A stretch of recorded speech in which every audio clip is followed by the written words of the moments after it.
Welcome back and hello, everyone. Episode 51, Second Look Sports Show. We got a full crew. I'm your host, Alex Mandarino. We got Cristian Ceniti, Justin Arenburg, Brandon Brown here. And it's been a couple of days. I'm really curious how everybody's feeling. But if you're listening to this on Friday, February 27th, you must be living under a rock if you don't know that the U.S. did defeat Canada in the men's Olympic gold medal game 2-1. And a lot has happened since. We're going to dive into a lot of it, but I'm curious to just sort of get everybody's first opinion on kind of where they're at with the game, how they felt over the past day, and if things have changed over the past week or so. Cristian, let's go to you. You were working during the game. It softened the blow we talked on air, but how are you feeling right now about how things played out?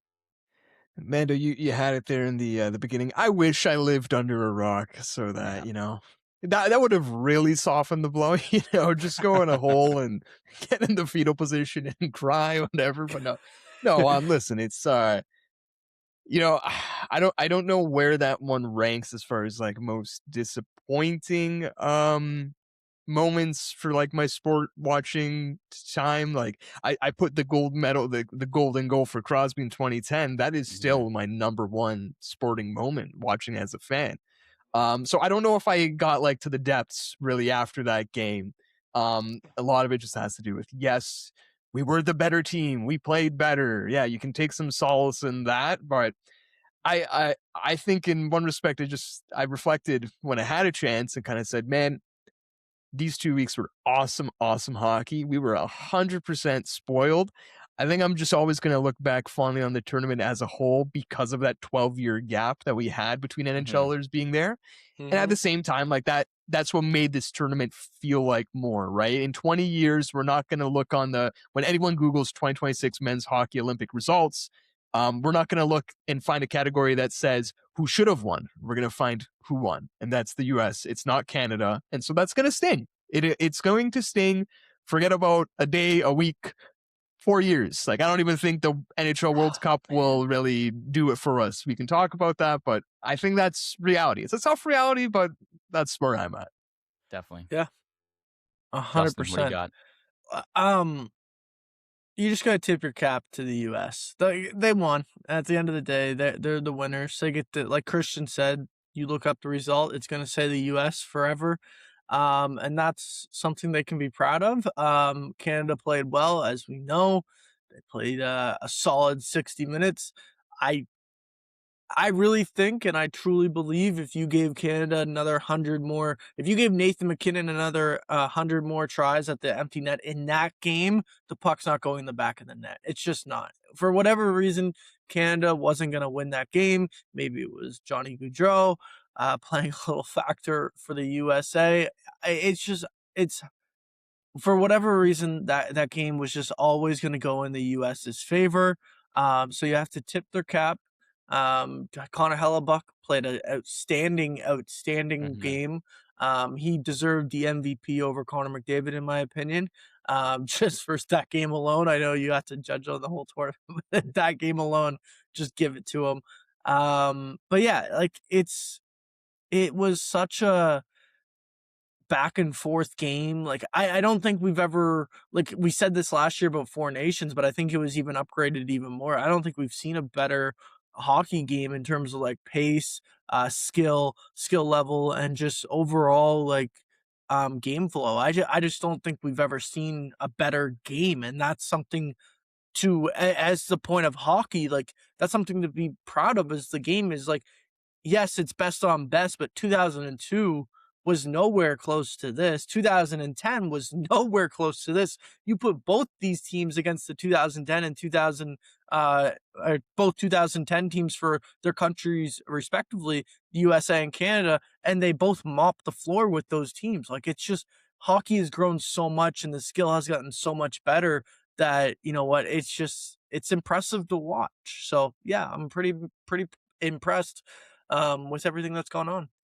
Well, I will say that the 2002 game had a lot more offense in terms of actual goals that got in the net, and Yeah. that could be just because of that Canada team was absolutely stacked, and the U.S. at that point wasn't as good as they are now. Like obviously, gold medal, they're the best in the world. It can't complain. It's like Cristian said, you can't really go against it now. You can say all you want about how good Canada was, and they were really good. And I think that's what contributed to kind of the roller coaster of emotions for me was you watch them in the semifinal, especially go up against a Finland team that most people would say is a very good team, probably one of the top 4 or 5 nations in the world in hockey.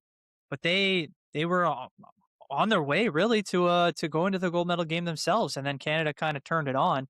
But it goes to show with that game as well as how they played against Czechia that they were kind of vulnerable, and that while they were still in most of our minds the best team in the world, there were some cracks there that were starting to show. And then you add in some injuries. Sunday morning, or we hear Sidney Crosby's not playing.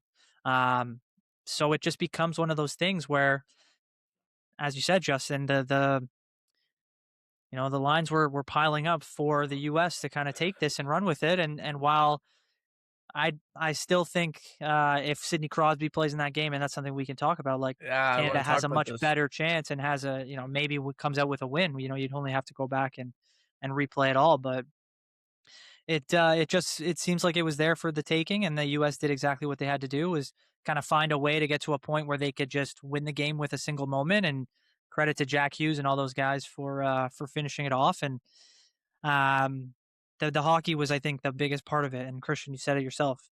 The tournament was unbelievable.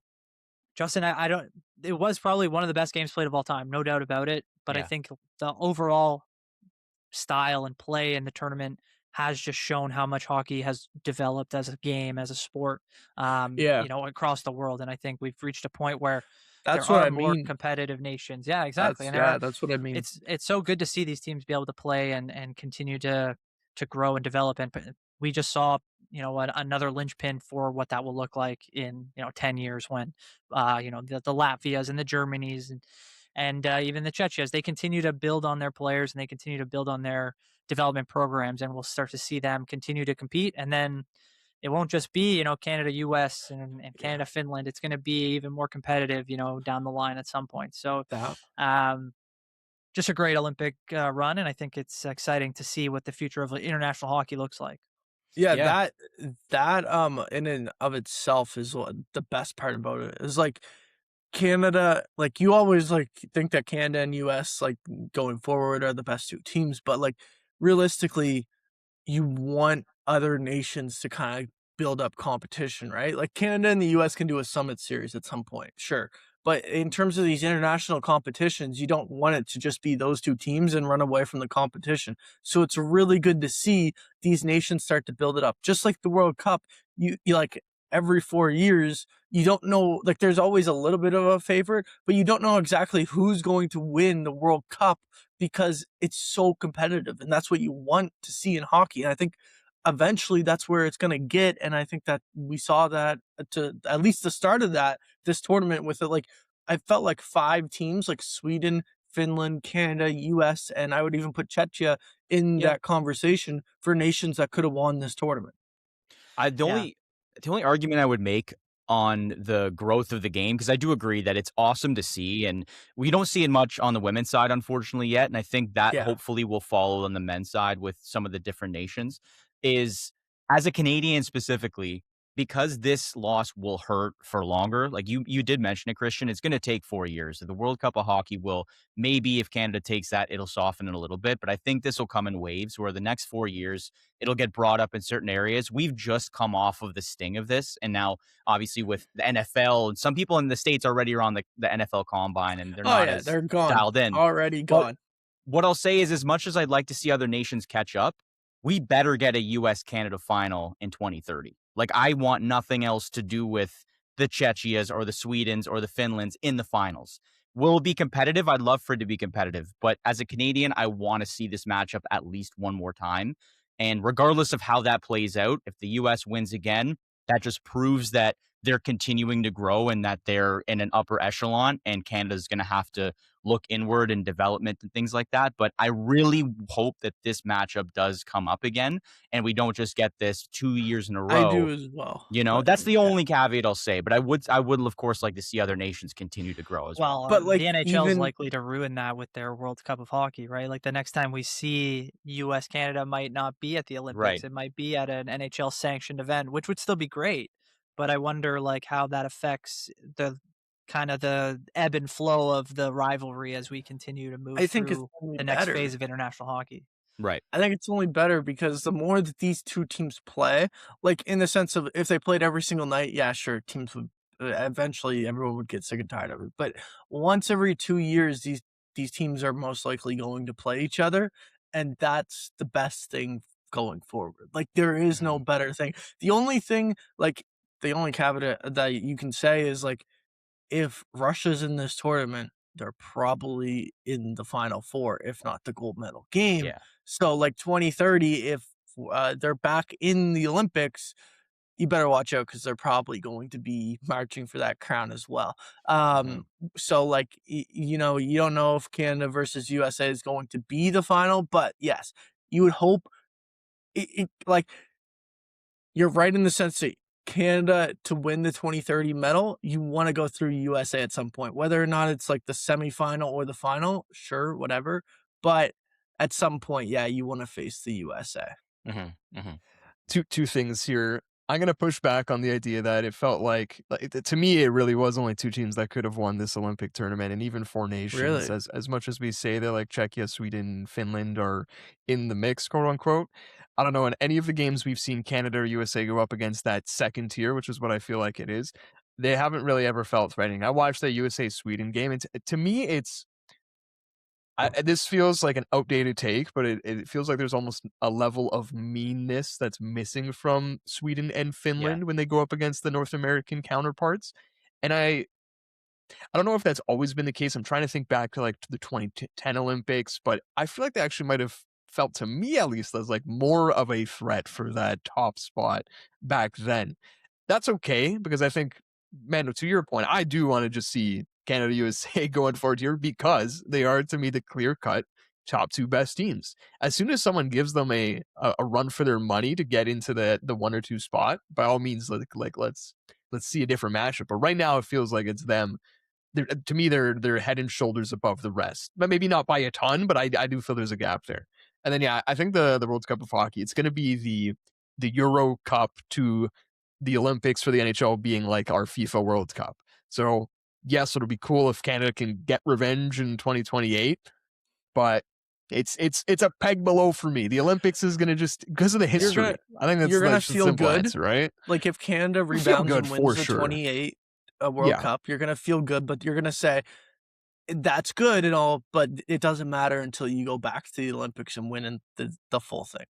Like that's what it's going to come down to. And once again, what was so special about this tournament, and the US will always be able to say this, is we won that first one when the NHLers came back. Assuming that we have this consistently going forward, this one is the only one with a 12-year gap in the run up to it. There's right, the next tournaments are going to have 12 years of hype. They're going to have 4 years of hype like that.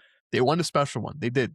The number one thing we can say though is thank you to the players in general, because without them pushing for this, like it's not happening, right? Like it's not like this was a massive piece of what they wanted, and obviously it means the world to these guys to go out there and compete for their country. It's just like some people don't think it's the same thing as like a soccer World Cup, in the sense of like having that much pride to represent your country. I think that they proved that it means the entire world to represent their country. And you just like, they could have easily said, no, like we're okay with like just playing NHL games and we don't have to play the Olympics, but like they sacrificed some stuff in the CBA to get this into the CBA. So it's just like, going forward, obviously, this is going to be what it is, and it's going to be so much fun. But at the end of the day, it's because of the players, and they're the reasons that it happened in the first place. So for sure, on that wavelength, can we do the 3-on-3 talk? Speaking of NHL international stuff, like I don't think we have to spend too much time on this. For me, it's pretty cut and dry. Like I don't know who was looking forward to the 3-on-3 aspect of a potential gold medal game. And I don't think we're going to have to worry about it again at the Olympics. I think we realize now the NHL has a lot of influence on... They said that they're sticking with it. Yeah, IIHF president was it Luke Tardif already said like we're gonna stick with it. We think it's the best thing for our tournament going forward. 100%. Yeah, it's crazy. I'm very surprised by that because I feel like you're right though. There could be a development over time. Like I'm not just saying that it's impossible, but like if Gary Bettman says we got to change this, I think that there's something that's going to happen that they'll change I would have to think so. I mean, we had all the concessions for this one, and just in terms of like playing on NHL ice for the first time, right? This wasn't in North America. This is in Italy, and we played on as close as you can get to the NHL ice surface, right? Off by 3 feet, whatever. But I think that influence from the NHL is that, first of all, the influence of the NHL is why 3-on-3 was the format for this one, right? Because the NHL plays 3-on-3 in overtime in the regular season. I think if the NHL, I think if fans put enough pressure, I don't see a world where there's 3-on-3 in 2030. That definitely puts way more of a doubt in my mind hearing that today. But I don't know. I'd be surprised. Like their reasoning is they have to finish the tournament, like right? Like they can't have it go past the closing ceremonies. You have 4 years to figure out the scheduling. Start now. Yeah, so then why? That's what I didn't understand. Why that was even on a Sunday? Like it just why not? But also, if I'm not mistaken, like, and someone made the point of this, like, why? Why does it have to? Why can't it just coincide? You think a single NHL player is going to the closing ceremonies if they're winning or losing? Like they have to go back home. There was already the conversation about, hey, like we got to get these guys back. Yeah, unless they're the flag bearer. And I think that's probably not the case because they choose the flag bearer far in advance. And if you're going to have the game, unless Connor McDavid, for example, scores 30 points in 4 games and he has no choice but to carry Canadian's flag, especially if they lose. And that's another conversation I think I'd love to have. But the only reason I would also agree with these guys, Cristian, is that it's a different world. It's a different example. But Gary Bettman is so stuck on the playoff format in the NHL, despite a lot of people hating it, right? And he is like, this is essentially my baby. And I don't know why he's so specific. Maybe it's the matchups, maybe it's the travel, but he will not budge on that despite a lot of pushback. So I wonder if this might be a Luke Tardif or someone in the IOC saying, like, this is going to stay because of XYZ. I agree. I think, well, first of all, you had McKinnon, McDavid, and Makar on the ice for the goal. So I don't think anybody here is suggesting things are going to change. Like, that's clearly not the conversation, but it just feels wrong, right? It just feels wrong. It just feels like it shouldn't end that way. And the fact that it would have gone to a shootout is mind-boggling. No, it wouldn't have went to a shootout. Yes, it would have. I'm pretty confident if that 20 minutes, it would have gone to a shootout. I think the gold medal game was the only one. I think the gold medal game. I'm pretty sure the gold medal game was the only game where it doesn't go. Yeah, and it's basically just because they're so confident that overtime will end it, right? Yeah, it's just so backwards, right? Because they do. Here's a counterpunch. Here's like They do 10 minutes in the quarters and semifinals of 3-on-3, and then they go to a shootout. In the gold medal game, they do 20 minutes, and then just they're like, there's no way it's going to the schedule. Here, so schedule conversation. Golden goal in 2010. This is overtime. This is 4-on-4 overtime. No one ever looks back and are like, wow, 4-on-4 isn't 5-on-5. And like from once again, like a time constraint standpoint, like, yes, there wasn't 3-on-3 at the time, so the 4-on-4 is all we knew. But like there is other things to do out there than 3-on-3 that'll get you a timely game. Or like we're saying, don't worry about the time. Like just give us the best freaking product. Don't worry and that's about the time. Just let the result figure itself out the way it needs to figure itself out. Now, like I said, the U.S. probably would have won that game no matter what. So it was going to end in their favor. But it ended in the proper way. I personally, after like thinking about this for a couple days and like seeing like one report about it, I would be so down for just a 3-on-3 event. Like just like, they do 3-on-3 basketball at the Olympics.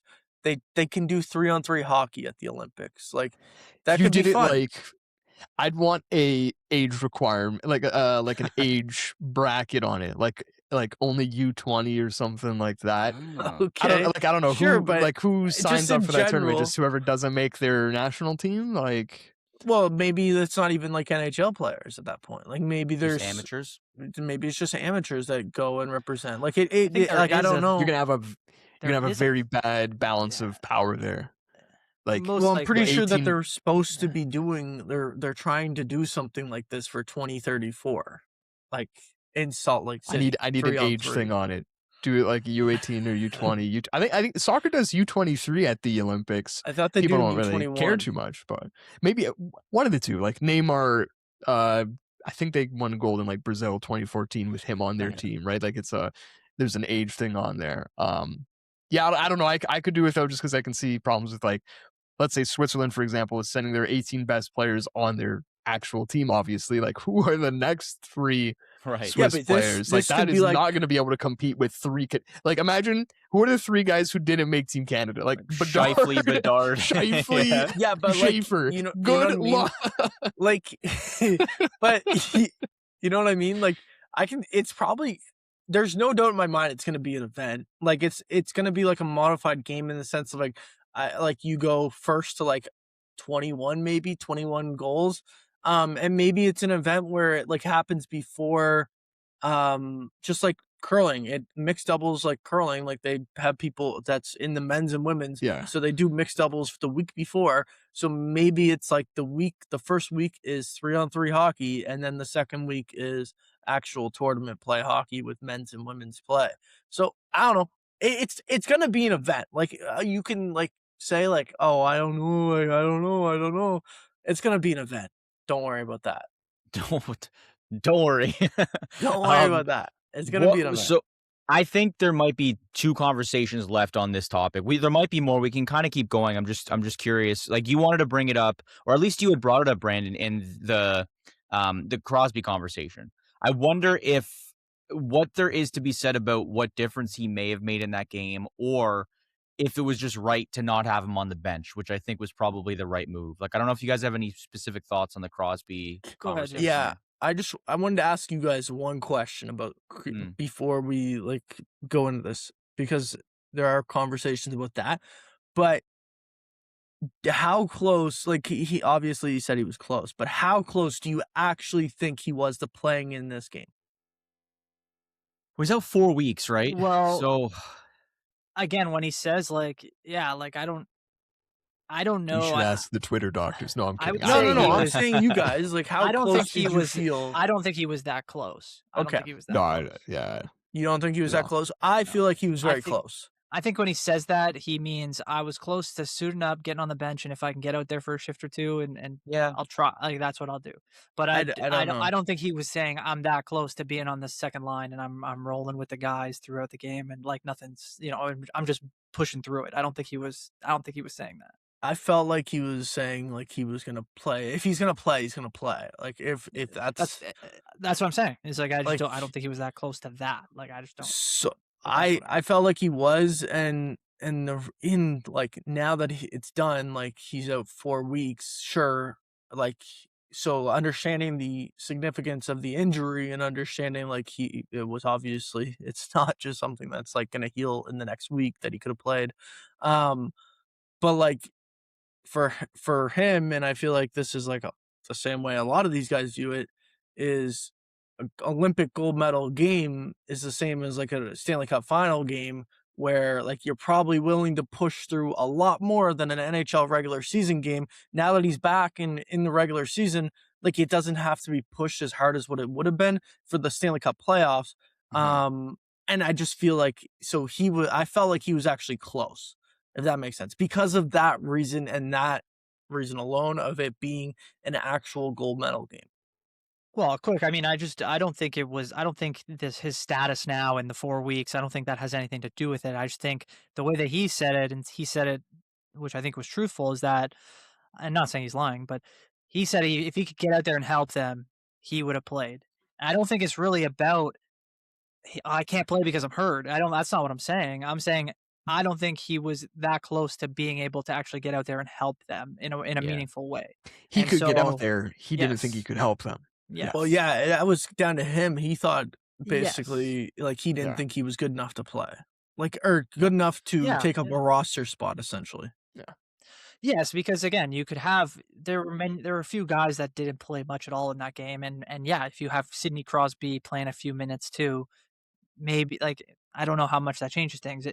The big thing that they Yeah. missed him on, I feel, and I feel like Christian, you probably agree with me, is like the power play just looked completely confused Yeah, without that him. 5-on-3. They tried to do the Macklin goes in his spot and kind of does the same thing. I just felt like if they had more, maybe they didn't know exactly that he wasn't going to be there until the last minute. They obviously weren't practicing a ton, I'm sure, during the tournament. Like, it just felt like they should have maybe tried to move off and do something a little differently there, but that's just literally like nitpicking the smallest thing because they still had chances. They still have some of the best players in the world on that Yeah. power play, but the way that they operate with Sidney Crosby down the corner there like that, they clearly wanted to kind of stick with that. And maybe if they kind of didn't galaxy brain it so much, they might have just, let things fly a little bit more and maybe it would have resulted in a game winner or something. But no, that's pretty much it for me.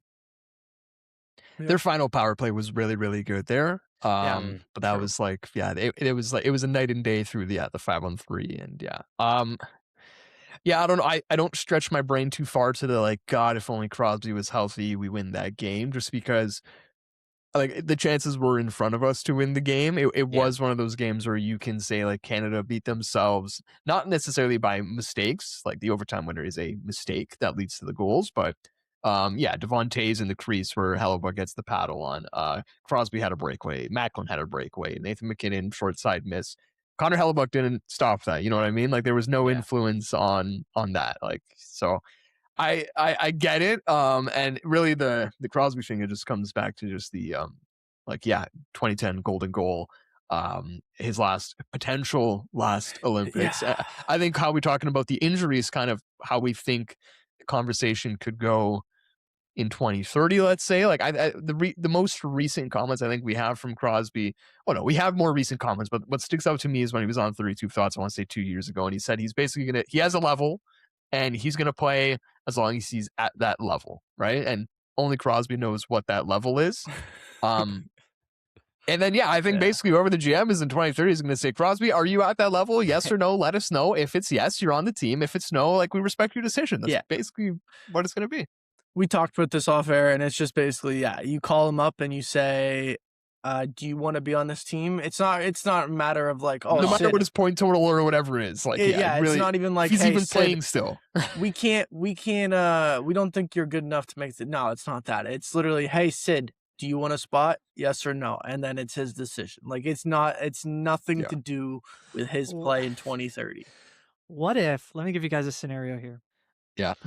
What if we're 2029, 3 years down the road here, and Sidney Crosby, he's decided I can't play anymore at that level.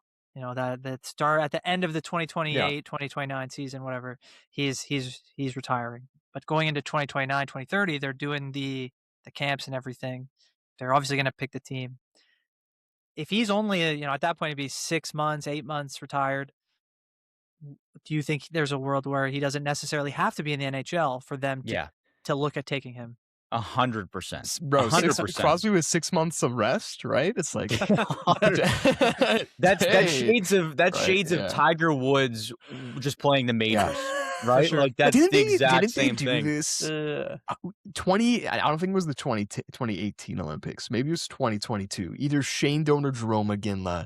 I can't remember if they were Eric given Stahl the invite. was the captain Eric too, Stahl? right? He wouldn't have been that much far from when he was playing in Florida that one year. Like he was, it might have been that the season. It might have been that exact situation. Like it's definitely possible, but I don't know.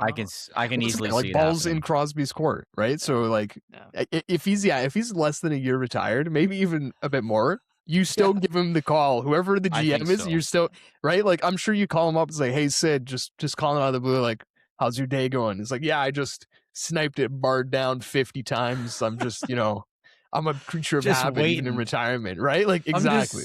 I'm waiting for my Hall call. I'm gonna in first year. I'm gonna literally just retire and then go play in the Olympics. The thing is, like, when you compare him to Ovechkin, and maybe you shouldn't compare him, but they're always going to be 1 and 2 compared to each other and tied to each other. Like Crosby has not slowed down at all. Like we've seen Ovechkin slow down on certain areas of this game. He wasn't always the best defensive player. Right now, he is parked in his spot and he's still scoring, but that is what he's contributing. He's extremely one-dimensional now, not to take anything away from him, right?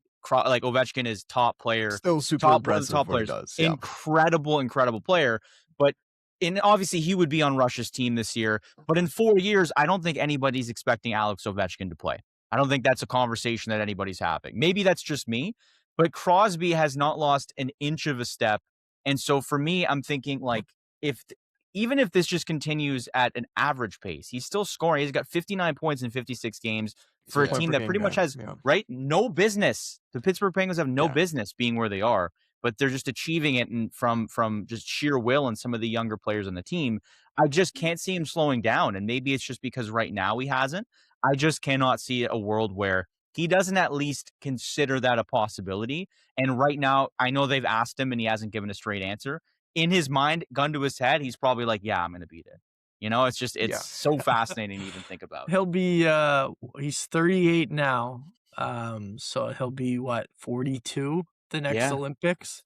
He's and Ovechkin's already 40, right? But if Russia's there in 2030, I can see Ovechkin's there. I think he's there too. Yeah. I think he's there, even if he's not in the NHL. He might play in the KHL at some point. Who knows? Like he's like kind of on that Yager trajectory right now, where you're gonna have to pull him away from the game. It feels like Sid's even if it's not in the NHL. Sid's at 17 or 1,746 points. I don't think he's stopping 2K. until he gets to 2K. So, like, I don't think he should. I don't think he should either. So, 2K. four more seasons definitely puts him in 2K range. Probably 2.5 puts him in 2K range. Like, he's Sid's basically level, been the same player since going back to back, right? In 15, 16. He's basically been the same Sidney Crosby for a decade, which is crazy because that Crosby feels different from the first half of his career, right? Like that Crosby is 38 years old and still a top 15 player in the NHL.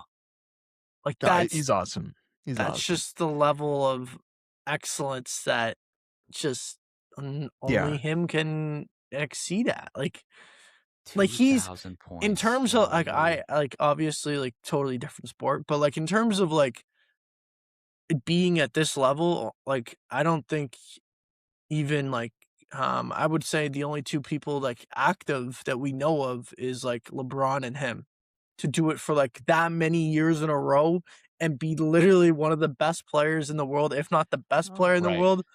Like there just isn't. Your boy Tommy, he kind of did the same thing, I think. Well, yeah, I guess, but like it's different for me because of quarterback, and like that's just like maybe not to the individual standpoint. Yes, we always judge a quarterback differently than like a defensive player. He was there doing it. Like it's no different, especially at a high level like that. Like he's still winning. He was still putting up pretty good numbers. Like you can't really deny that. He was on his own in that respect, and these two guys are as well, and that you're talking about. So it's gonna be the next 5 years is gonna be crazy. Like just watching what's gonna happen with him, Crosby, Ovechkin, even you add in LeBron. People think he's taking a retirement tour next year. Like it's kind of that we're saying goodbye to a lot of great athletes over many sports now. It feels like in this 2020 decade.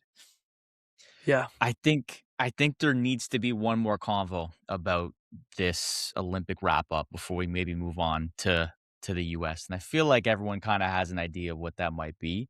And it's courtesy of our good friend Mark Spector. What's going on here with the Davo conversation, right? Connor McDavid, another one. Here's what I'll say, okay?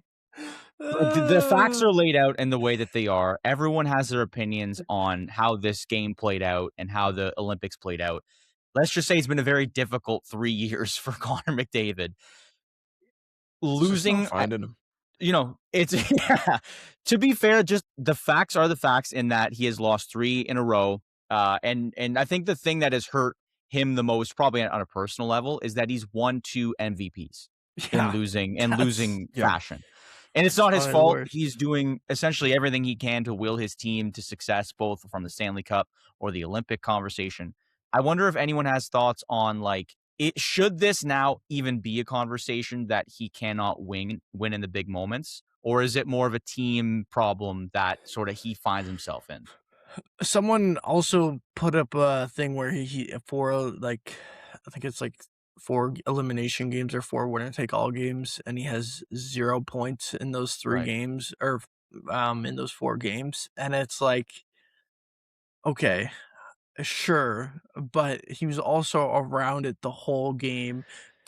It's He led literally the the entire game in equivalent. chances created. He had 12 chances in that gold medal game.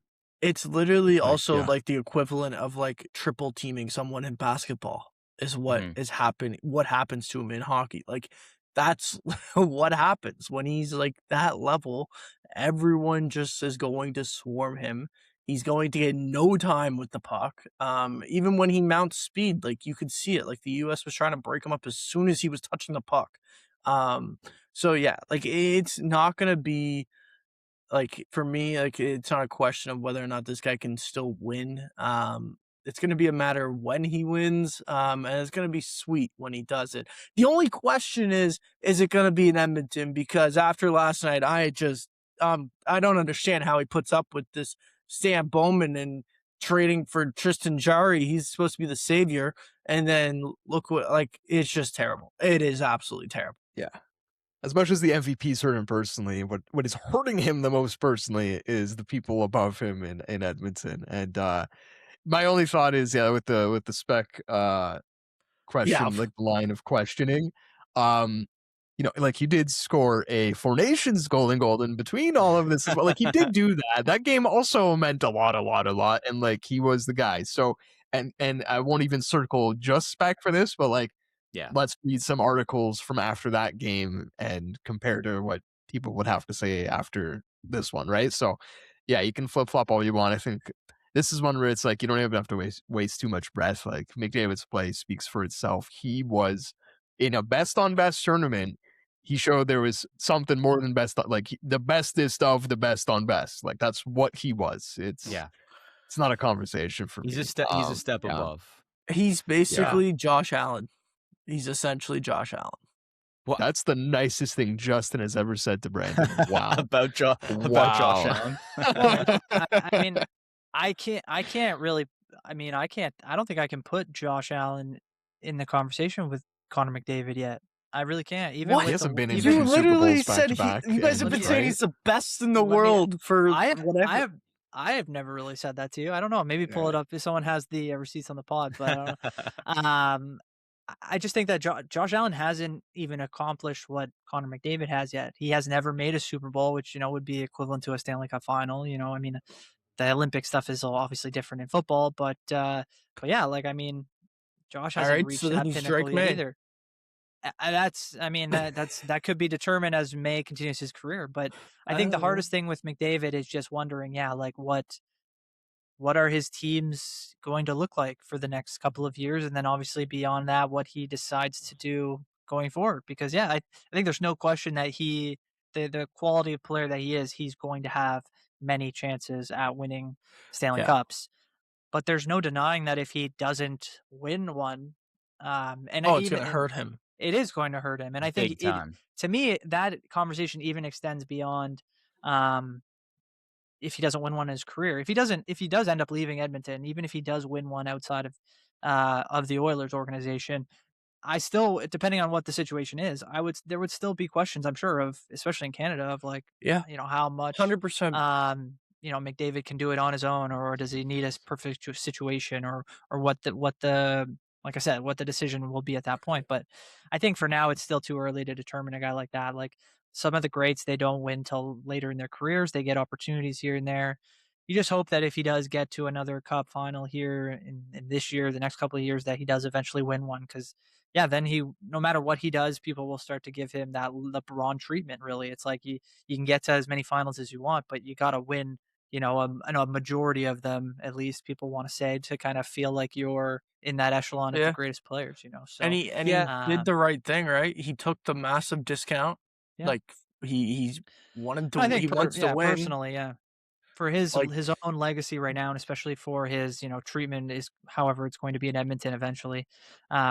how this next couple of years go, and then obviously the decision he makes is going to be huge, not only for his career but also personally, and I'm sure his financially everything. Like he's got Yeah. I don't envy the guy at all. Like there's so many things that he's going to have to consider as the next couple of years And he play out. knows, So and he probably knows he's only got 3 years maybe of this left in terms of being at that level. Like, is I that don't know. fair We to just talked say? about Crosby, right? No, Yeah. but I like don't I know. don't Yeah. mean like I don't like I just mean he might lose But like his he's so speed good a that little he will bit. just adapt his game to find other ways. Like Yes, even I'm if not the saying top he won't speed is the be- one The thing that speed goes, goes everything away, else yeah. is so He's good. not going to where it's be like, good. yeah. He's not going to be one of the best Yeah. players in the world still. That's not what I'm Yeah, saying. I just mean physical like prime. Yes, this definitely. this part, like and like I think he's already said it, like in the fact like he knows that he's got like a 4-year window here where like it's like after If this is 100% McDavid, we might get to 90% McDavid in 4 years or 95% whatever. McDavid. Sure. You know what I mean? Sure. Like it's just gonna Yeah. drop a little bit. So yeah. On I the think he knows that. LeBron point, and like you talked about it, Brando, like we're doing the LeBron comp right now. Would he ever get accused of like the Durant comp? If depending on where he goes, he kind of Probably. latches Depends himself on what he onto a does, yeah, corner, yeah. right? Like Well, yeah. because, but I don't like with KD right now. It does kind of feel like time heals not all wounds, but like I don't think we give him the vitriol that we did after he did like go to Golden State. Like it feels like most people have come back What to earth and are team- like he's an all-time scorer and What like he's That gonna is a get good all of his point. flowers. Yeah. What team? This would is he the go problem. There to? isn't like a golden like it Well, literally Florida. the only Have to team be is Florida. Florida. Yeah. And I he would would- I could Yeah, never see you him really doing can't. it, right? It just wouldn't. But even I I think we wouldn't- actually would. Yeah. I think I would treat him like Kevin Durant if he did that. Actually, I Like, don't- think that's Florida the, would be the only team. What, you Yeah, guys I don't would think say doing Tampa it Bay? for Colorado, like You to guys team don't up think with Tampa- Nate Mack. I Tampa would. Bay? No. I 'cause the think Durant Colorado thing would be is, fine. Okay, yeah. I don't think there's enough history. Colorado would be probably the next closest one, especially if there is another, if they win another cup or if there's another head-to-head matchup Yeah. that Edmonton loses. But Tampa's probably there too. Tampa but Bay has to be the in Florida that thing is because it's conversation. personal. It's because yeah, it's also That's like KD, exactly right? why. Katie left Yes, the it team and he is. went to the team he couldn't beat, and that was it. And Yeah. that's kind of True. what the Yeah. Oilers Panthers thing is. I could you're right. ever see McDavid doing Never. never. He could Yeah. go to Yeah.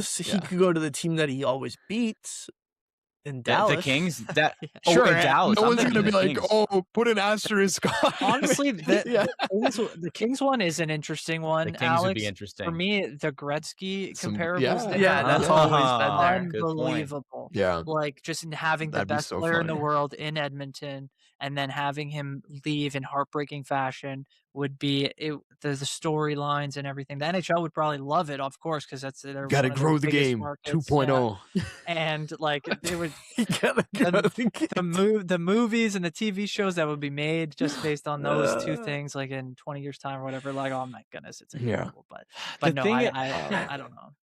The thing about McDavid and the difference to Durant is like Durant is a top player, but he's not. He's never the number one player in the league. And yes, that's a la LeBron and what Sure. have you. But McDavid is like far and away the best player. Yeah. And so it's more just like for me, outside of Florida, this conversation we're having, outside of him joining the Panthers, no other team would bug me if he joined to win because he clearly deserves it. He just can't seem to win, right? So it's like, even if he just gets one, I think all bets are off.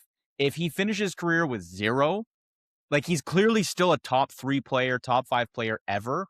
But my God, like everyone at the top of their game finds one. Okay, you gotta so find if he doesn't one win one, if he does win one, does he pass Sid for you As a player, he's yes. on the As all-time a list? how you know what? No, The okay. barrier, the barrier hold does on. feel like one though. Like that's it. Yeah. It just feels like you just need that But one. he doesn't pass Sid for me if he gets one. Like, he's I gonna can have see to your have point 2. there.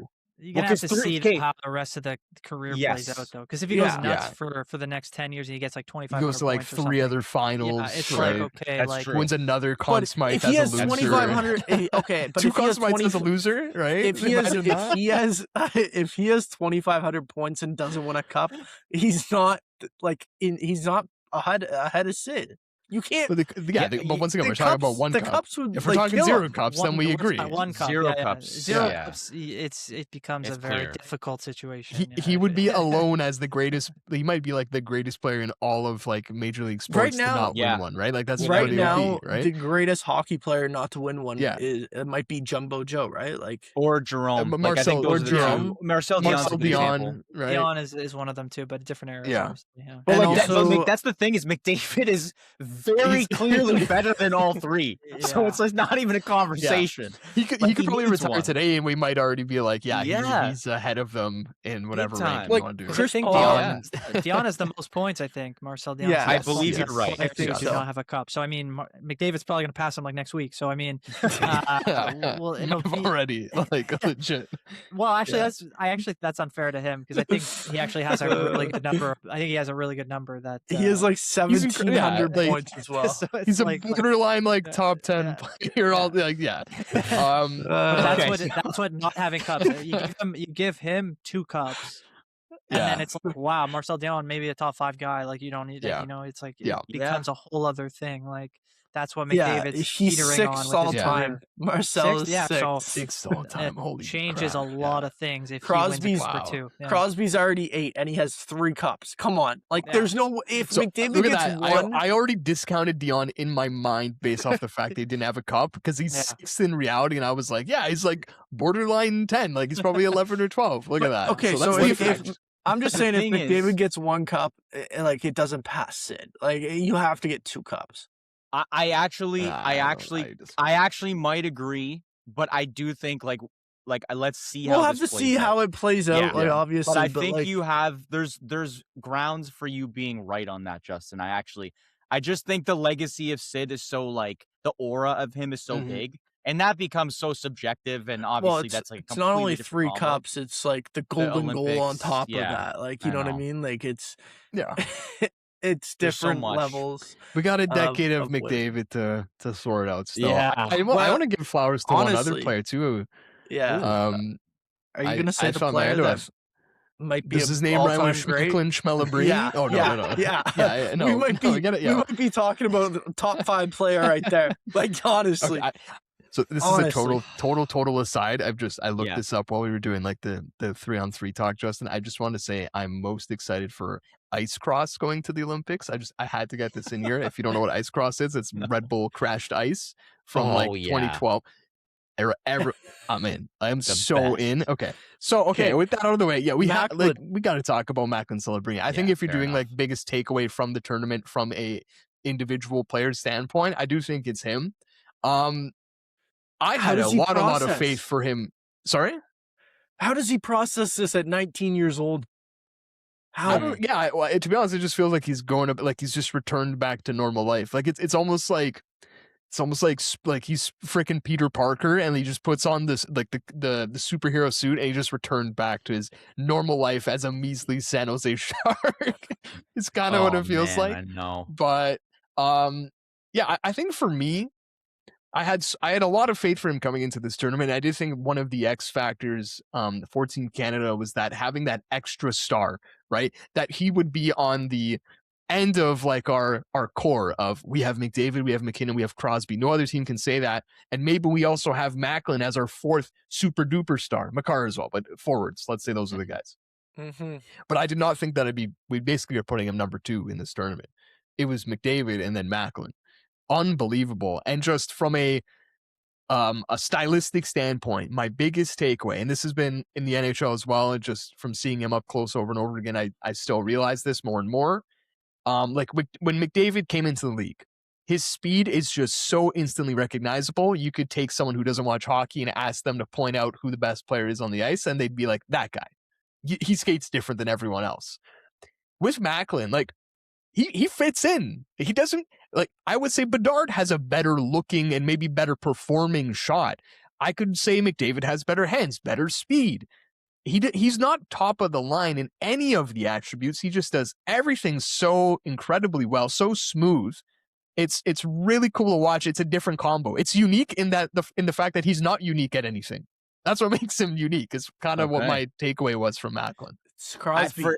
Well, for him, it is Mini Crosby. For me, it's like the expectations going into the tournament for him weren't super high. I know you said you were looking forward to sort of watching his style, Christian, him fitting in. I was like, okay, he'd be a great addition to this team, but clearly he's 19. Like, the conversation was, is he going to make the team? In the gold medal game, I thought was like, is this guy going to start 3-on-3? Like, I understand we have your three big dogs, but is he the third guy or maybe the first over the boards, right? I mentioned McDavid leading in chances. He was tied with Macklin. Macklin also had 12 chances in that game. And I think that point that you bring up there is like, there's not one thing that's so good about him, but if you're on the ice and you take all of, like, I don't know how to explain this the best, but basically every time you're following the puck and you're like, okay, where's the puck going? You're like, oh, Macklin's in front again. Oh my God. Celebrini's in the corner with he's always in the right spot, and he's always like finding open ice. And how the hell do you find open ice in the Olympics? There's no open ice. So my God, like, he's such a special player. I'm so excited to continue to watch him, being a Sharks fan, to just watch him progress. And one of the biggest thoughts I had returning to the NHL, where you're going to see his step down, is like, how is he going to process this, Justin? Like, how is he going to go play with, no disrespect, but like Alex Wenberg and Revo? Like, what's going on here? Like, it's a different game. My thing about processing wasn't even like, how's he gonna process going back to it? It's like, how did he process what he was doing in the Olympics? Like, how, like, that's the fastest friggin' hockey that anyone's ever played, and yet that 19-year-old kid looked like it was like the easiest thing in the world for him. Like, that's the type of level of processing. Like, I'm like thinking, like, this guy just isn't a normal human being. Like, how he's able to not only like keep up with that level of speed of hockey, but then excel at it and be like probably the second best player in the freaking tournament behind Connor McDavid. Like, that's the level of excellence we're talking about with this player. Like, it is not common. It is just, this kid is going to be special. Like, even Bruce Cassidy, like he said yesterday, they asked him, what's your biggest takeaway? Oh, it's the fact that Macklin Celebrini is him, and he's going to be a problem for the whole remainder of his career. And it's just the way he does it. And then he's literally, we talked about mini Sid. He does it in his post-game press conference as well. 19 years old. Could have said like anything else, but he says, no, it's my fault. It's my fault because I didn't score in the chances that I had to bury it. And now it's my fault that the team lost, or Canada lost. Like, what kind of 19-year-old kid says that? Definitely not anyone that we know of. Like, that is the level of maturity. That's the level of leadership that this kid already has. Like, I don't understand. The Sharks are just, the nicest way to put it, 2024 has to be the most underrated first overall pick hype that we've ever seen for the type of player that it's turned into. Like, it is all the scouts owe us an apology. Why did you not warn us about this guy sooner? No, exactly. It's very, very true. Like, we had the hype around Connor Bedard, and everyone was like, oh, this guy's he's going to be good, but he's not going to be Connor Bedard. Like, it's going to be, like, I'm not saying Connor Bedard's not good. Connor Bedard is going to be a franchise player. We all think that. Like, I think we're seeing that this season. Arguably could have been on the Olympic team as well. But Macklin Celebrini was just undersold for what he is. Like, it's just like, I do think this goes to what I was saying. Like, what is the headlining scale that all the scouts would say, right? Like, Bedard, the shot, McDavid, the speed, Matthews, the shot as well, right? And so we kind of didn't have that, look at that thing, right? It was just the all-encompassing game that maybe, I guess, was undersold. But I think that's a good point, Well, and you couldn't know that he was going to be so impactful so quickly in the NHL. Like, especially the way that he, like, for me, the most impressive thing was, yes, the speed was great. He kept up. He was great, but he was just solid and balanced. And every time he was going into the corners, he was coming out with a puck, or he was, holding his own, and he was doing things that you don't see a 19-year-old kid typically do physically. So I think that's what full effort every shift. Like, he's got the dog. 100%. He has the dog as well. 100%. Yeah, and he made it so easy for Cooper and the rest of the guys to trust him, because typically it's not a spot where you would keep a young kid like that. But he kept saying every time, there was never a shift off where he was like, oh, you maybe got to shelter him a little bit. It was like, no, he was proving it every time he was out there. And it was so impressive that it changed my viewpoint of what, not necessarily the player that he is, because we saw how great he's been already this season, but but like you see the potential for where it could go, and it's like, yeah, Sid is a great start. That's unbelievable if he can get anywhere close to the production and career that Sid has had. So it's going to be impressive to watch. In terms of Definitely. forwards, he played the second most in the gold medal game. Yeah. 21-52. Behind He probably played McDavid, second most 24 over the minutes. entire tournament as forwards, He had- right? Like Yeah, I think he played played 25 minutes in which game? The Czechia game or the Finland game? He played 25 He played minutes. 25-53, the most of Yeah. any forward in the against Finland. Yeah. That was that game. Yeah, like he played the most out of anyone. He played more than Makar that game as well. And then it means more because you knew that they like I was gonna say the Leafs. My God, Canada they trailed for the majority of both the quarterfinals and the semifinals. So you needed those players to step up and score. You weren't going to put on, no disrespect, but a Sam Reinhart or a Seth Jarvis or a Sam Bennett. Like you needed those That's top guys. crazy So to say that. clearly, too. but it does. Like No, it this is Sam it Reinhart. sorry. Like just No, think I know about it like is. Sam Reinhart. But like you're right. You're It right. is. You're not wrong. But like No, it's no, like I agree. Sam Reinhart. I agree. Like that guy is insane. One of the biggest, first 6 guys. Is he your biggest disappointment, guys? Would you say? I do have one other contender, because I let's also say this way. I think the Reinhardt thing, like, because it goes back to Four Nations, right? He had a very disappointing Four Nations as Yeah. well.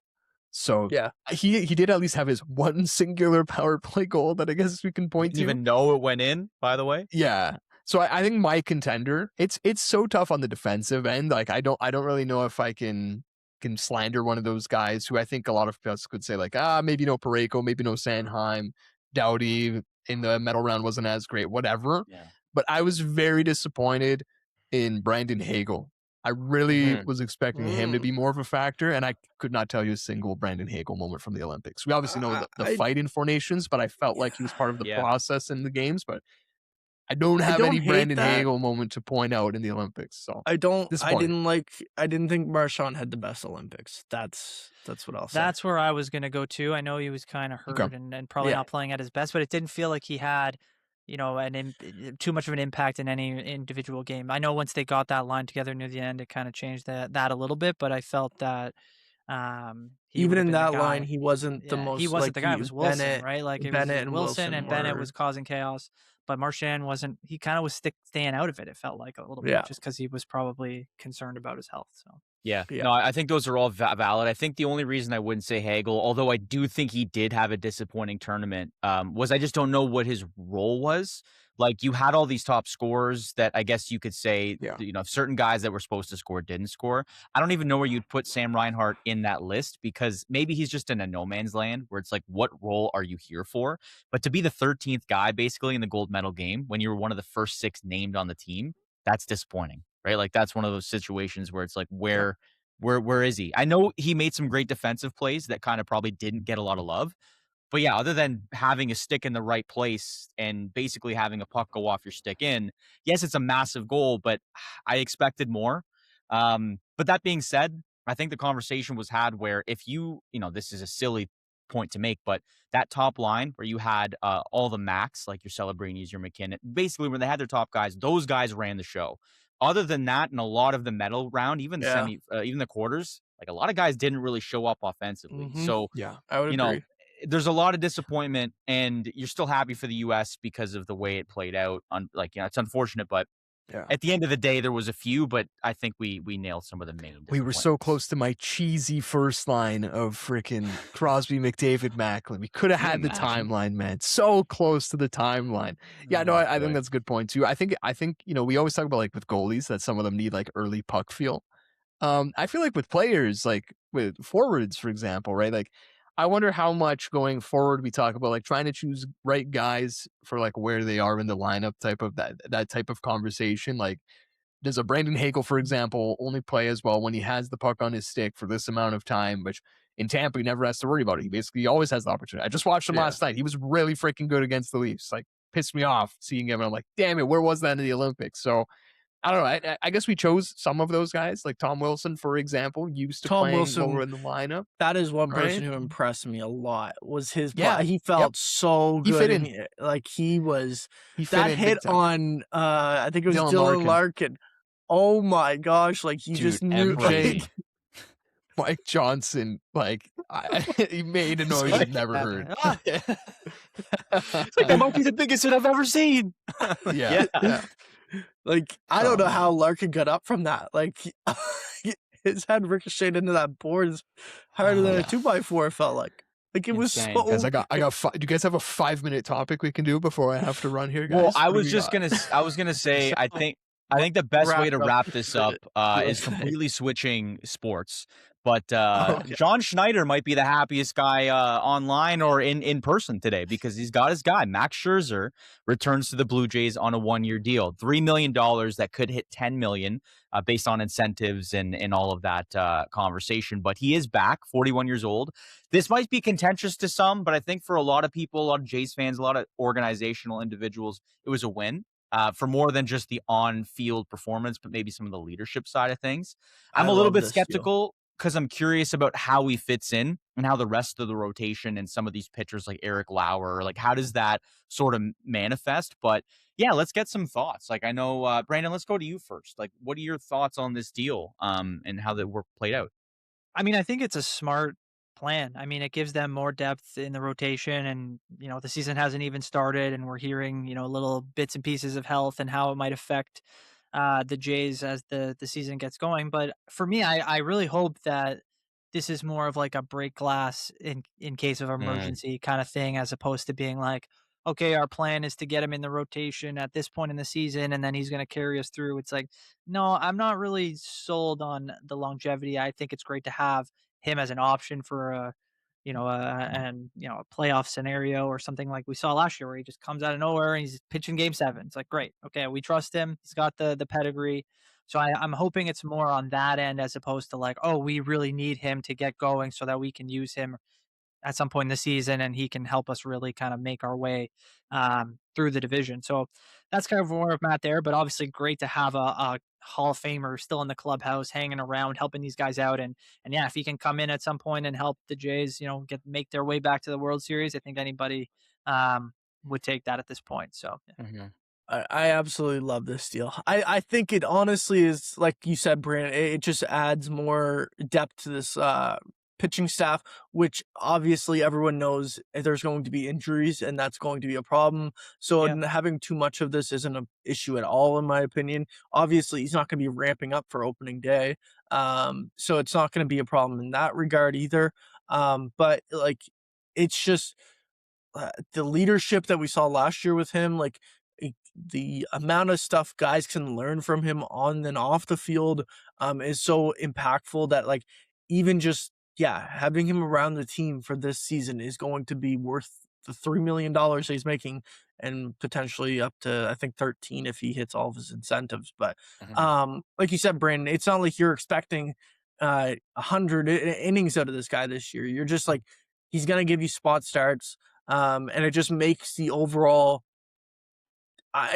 overall team, but like more importantly, pitching staff better in terms of like preparation going into the playoffs if they are to reach there again, which is why I would think he would want to sign there in the first place if he thought that they were actually a playoff team, because there's no way he's going to be on a team that's going to be just trash the last couple of years of his career. Christian, there's a world where the most impactful portion of Max Scherzer's season for the Jays this year is before he steps on the field for the first time. Like, not to be like so Debbie Downer, but he could have like a -4 whenever he does come in. I couldn't give a crap, right? Like I am excited to just have him in the clubhouse. And I think the point I just made, which is very much a backhanded compliment, I hope that's the type of thing that can motivate him, is hearing people like me saying that and saying, I'll show you. You think I'm something in the clubhouse? You think I don't have anything still on the field? Come and see what I've got still. So I really hope that's the case. It's really, really tough trying to envision what the role will be even halfway through the season, because I don't think we expect him to be taking up meaningful innings in the starting rotation. That means that someone who's supposed to be there isn't, and hopefully that's not the case. Maybe they run a 6-man. They could, but like I'd rather Eric Lauer, right? Yeah, you still have 6 guys like that could do Eric Lauer's probably going to the bullpen. Let's be honest. When John Schneider said there's going to be tough competition, better in the bullpen. He's probably going to the bullpen. Like huge. I think that they ideally they're trying to have neither of them for meaningful innings. The other thing is just he does not translate well to the bullpen, I don't feel. This is a guy who had, I want to say, like a 9 ERA in the first inning last year. It just, for whatever reason, doesn't work when he's ramping up in a game. And yeah, we saw with Bassett this perfect fit in the bullpen. People didn't expect that, but with Scherzer, I don't see where that type of transition would work. So I'm curious to see how it works on the field. And like I said, I'm also not curious because like it's just awesome to have him in the clubhouse. Everything else, hopefully gravy. And yeah. You know what? Money's not a problem. Like, because of no salary cap, we've seen the Jays are willing to spend. That's the one thing I'm like, okay, like, don't be bitter about the fact that this might cause a jigsaw puzzle in the lineup or in the rotation. Like, you got a guy, money's no object. Let's just see how it works. The fact that injuries are always a factor, and they've already started with Tiedemann and with Bowden Francis and everything like that. Maybe it's not the worst thing in the world to have an extra guy, especially with the leadership he brings. So I feel bad for Bowden Francis and Tiedemann, especially Tiedemann. Tiedemann just feels like it just can't get going. Like he's the last like Nate Pearson for me. Like Nate Pearson was supposed to be a guy, wasn't he? And then like it just never. Feels like every organization has these guys, right? Yeah. We obviously don't know them because like I don't know how many people that are Nationals fans know about Ricky Tiedemann. You know, we all have our little guys in all of our teams, right? Yeah.